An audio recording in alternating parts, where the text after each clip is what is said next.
Hey everyone, this is my iPhone XS. What a beautiful phone. I forgot how awesome this thing looked. I pulled it out of the closet a few days ago to make this video like I've been doing recently for the past week or so for other devices, but this one hit me especially hard. Such a beautiful phone, all glass, a little bit of metal, it's mostly glass. I know, and the fingerprints, it's a problem. You touch this thing anywhere, you get fingerprints all over it, but it was beautiful. Having the full screen, edge to edge, very thin bezels, made this an awesome phone. I probably used this thing for, doing the math here in my head, it was only a year. And the only reason why I got rid of it was because I needed image stabilization when I was recording 4K video. This didn't have it, unfortunately, but I didn't sell it. I held on to it. And yeah, let's just talk about the pros and cons. The very first pro, of course, is that full screen. This was the first iPhone that had the full edge-to-edge screen, top to bottom, side to side, and it was glorious. I remember, this is one of the first iPhones that I ever got where I truly felt excited. I mean, all of the ones that I had before this were, it was exciting. You get it in the mail, you open the package, you set it all up, it was amazing. But this one, the iPhone XS, was something different. Of course, it was the iPhone X that brought this is the iPhone X design. The XS came afterwards. But for me, the XS was my first full screen phone of any brand. And to this day, that is why this phone remains something special to me. It's just something about it. It changed the game. It was a total game changer. And that is by far the #1 pro. The best thing about the iPhone XS, after all these years, still, it's amazing. Another pro is the way that this thing looks. I forgot how awesome the XS looks, the 10 and the XS. It's just a solid piece of glass here in the back. It's beautiful. It is absolutely beautiful. I had this thing in a case for the entire time that I owned it. And if I'm being completely honest, that's just a shame because this thing is just so beautiful. The edges so clean and rounded, and then this piece of glass on the back, the gloss, it's like a mirror. It is absolutely just stunning. That's the only word I can think of to describe the way that the XS looks, especially in black like this. Other colors may not be as impressive, but for me, the black iPhone XS is pinnacle, peak iPhone design. And I think I said the exact same thing about the iPhone 6S that I just recently reviewed, about the fingerprint reader. But I think you know what I'm getting at.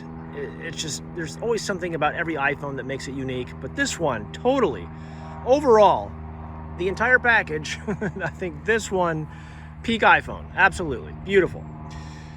A con.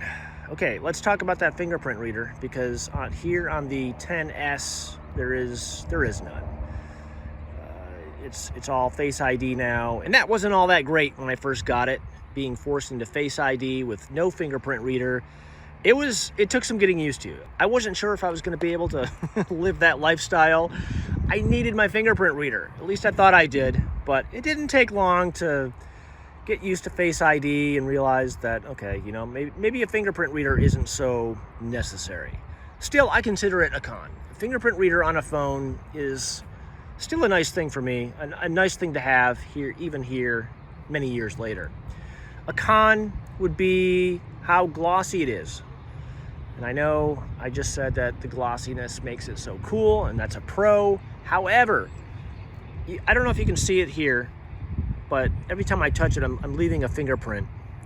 And that's why I had it in a case, or it's actually just one of the reasons why I had it in a case. This thing is just a fingerprint magnet. And the front and the back, I don't know if you can actually see all the fingerprints on this thing, but it gets pretty gnarly really quick. Another con would be how fragile it is. Again, this is all glass here on the back. And if I drop this here on the rocks, I would absolutely shatter this thing. And that would be extremely unfortunate. That is the other reason why I had this thing in a case for its entire life. It is just so incredibly fragile. It is one of the most fragile iPhones ever created. And I think that's why Apple, they stopped using the glass on the back, because it was just too delicate.